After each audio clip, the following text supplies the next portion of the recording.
दिनै 15 बोसोर सिप जानाय सासे हाग्रामा महिलारि बिथाङा मानगोनां हाग्रामा महिलारिया गावनि समस्थियाव मिटिं लेंनायाव बिनि समस्थियाव आं लुबैदोंमोन आङो बिरोधि दलनि आङो इउपिपिएलनि सासे देबरगाव ब्लकनि प्रेसिडेन्ट जानानैबाबो आं लुबैदोंमोन 15,000 मानसि ओंखारबा हामगौ सानदोंमोन जिहेतु बियो 15 बोसोर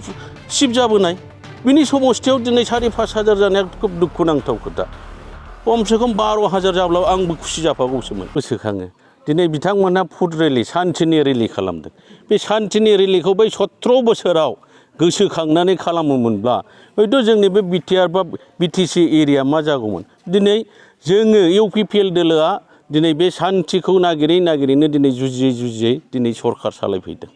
दिनै बे पर्यायाव दिनै सान्थि परिबेस फैनायनि उनाव बिथांमोनहा माबा मोनसे एक्टिं नाटक खालामनानै बिथांमोनहा दिनै गिदिंबायनानै रेलि खालामगासिनो दिनै बिथांमोनहा माखासे 17 बोसोर सालायनायनि थाखा फैसा एसे दंबावो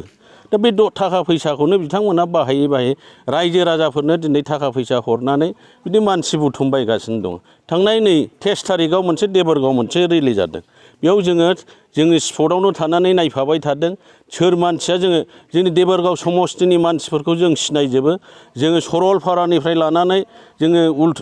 क'क्राझार टाउनसिमाव जोंनि साफ्रोमबो भटार्सफोरखौ जों गामिफोरनिफ्राय हाबनायखाय जों मिन्थिजोबसै दा बेयाव जोङो रेलियाव नुनो मोन्दों बनरगावनिफ्राय फैनाय माखासे मानसि खमसे खम बनरगावआव 2,500 जन मानसि जादों बे मिटिं जोबनाय लोगो बिथांमोना फैफाजोबनानै देबरगावनि मोनसे गावसिनि रेलिखौ मोनसे समायना खालामफैदों समायहोनायनि मोनसे एक्टिं खालामदों दा अरिजिनेलि मानसिफ्रा बाव गैया जायफ्रा माखासे दिनै बिथांमोननि बेनाराव लिरनायखौ आं नुदों देबरगाव ब्लकनि मोनसे मिटिं होननानै खिन्थु बेयाव देबरगाव ब्लकनिल' मानसि गैया दिनै सरलपाराफोरनिफ्राय एसे एनै थांदों माखासे एरियायाव जायफ्रा गोदोनिफ्रायनो गावसोरजों नांथाबनानै थाफैबाय थादों दिनै बे व्यक्तिफ्रा ओंखारदों आरो मोनसे लाजिथाव खोथा दिनै 15 बोसोर सिप जानाय सासे हाग्रामा महिलारि बिथाङा मानगोनां हाग्रामा महिलारिया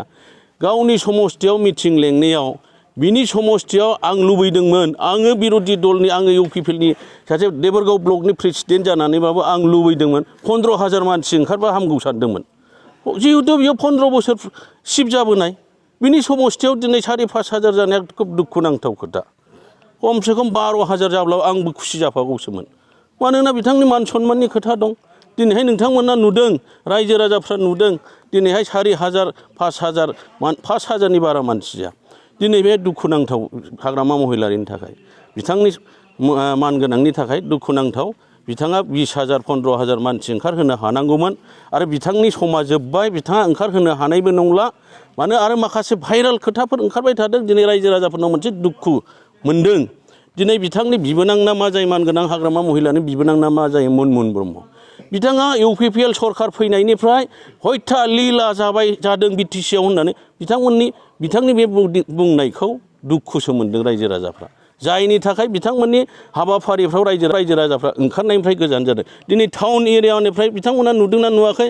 आं नुदों आं बुंनो हायो दिनै टाउन एरियानि जोंनि बर'नि अनगायै दस्रा कास्टनि मानसिफ्रा दिनै बे मिटिङाव बाहागो लायाखै दिनै राजबंसिफ्रा बाहागो लायाखै बाङालिफ्रा बाहागो लायाखै आदिबासिफ्रा बाहागो लायाखै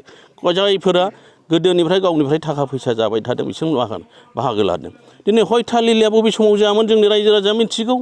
दिनै गोबां जोंनि बर' बिमाफ्रा रान्दि जादों जोंनि बिब' बिनानावफ्रा रान्दि जादों दिनै सैथो खोथा बुंनायाव दिनै गोबां मास्टार प्रफेसारफ्रा गावथार जानानै बिथांमोननि फेमिलिफ्रा दिनै जों रानज्रिं खुनज्रिं दुखुथिया जानानै दङ दिनै बिथांमोननि महर मुस्रिखौ नुयोबा लामा सामा नुयोब्ला जोंनि मेगनाव मोदै गनो नागिरो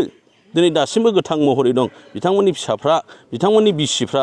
दिनै बै समाव हयथा लिलाया सोरजों जादोंमोन दिनै निखा दिनै जोंनि सानफ्रोमबो फेभारेट कागजसे जों नुदोंमोन गोथै मोननाय सोरखौबा किडनेप खालामनाय सोरखौबा गावथारनाय सैथो खोथा बुंनायनि थाखाय सोरखौबा न'आव थांना बुख्रुब सुख्रुब खालामहैनाय बै समनि सिमांखौ बै समनि जारिमिनखौ बे मनमोहन ब्रह्मआ दिनैनि समाव बावगारदों नामा दिनै बिथाङा बिखा दंना गैया मेगन दंना गैया बिथाङालाय दिनैहाय बिथाङा बर'नि जारिमिनखौ बे मिन्थिया दिनै आं मिन्थिनायावथ' बियो मानगोनां मनमोहन ब्रह्मआ जोंनि मानगोनां हाग्रामा सारखौ बिगुमै मोनफ्लाङामोनब्ला बे बर' जाथियाव थानाय नंलामोन होननानै आं सानो बिथाङा नाना माना पेन्ट फिसा गानग्रामोन होनना आं मिथिगौ बे हाफ पेन्ट गाननानै बेरायग्रामोन बियो मनमोहन ब्रह्म बाइक सालायनो मोजां मोनग्राफोरनि थाखाय गोजोनथाव खौरां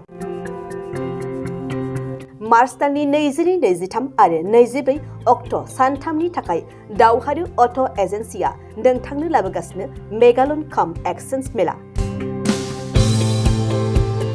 बे मेगालन काम एक्सचेन्ज मेलाखौ क'क्राझार बड'लेण्ड गेस्ट हाउसनि साखाथियावनो खुंफुंगोन।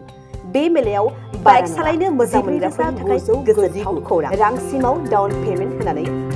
मार्च दाननि 22, 23 आरो 24 अक्ट' सानथामनि थाखाय दावहारु अट' एजेन्सिया नोंथांनो लाबोगासिनो एक्सचेन्ज खालामग्राफोरनि थाखाय एक्सचेन्ज बोनासबो थागोन। बाइक सालायनायाव हमनो थाखाय बे मेगालन काम एक्सचेन्ज मेलाखौ क'क्राझार बड'लेण्ड गेस्ट हाउसनि साखाथियावनो खुंफुंगोन। बे मेलायाव बारा नङा 19,999 रांसिमाव डाउन पेमेन्ट होनानै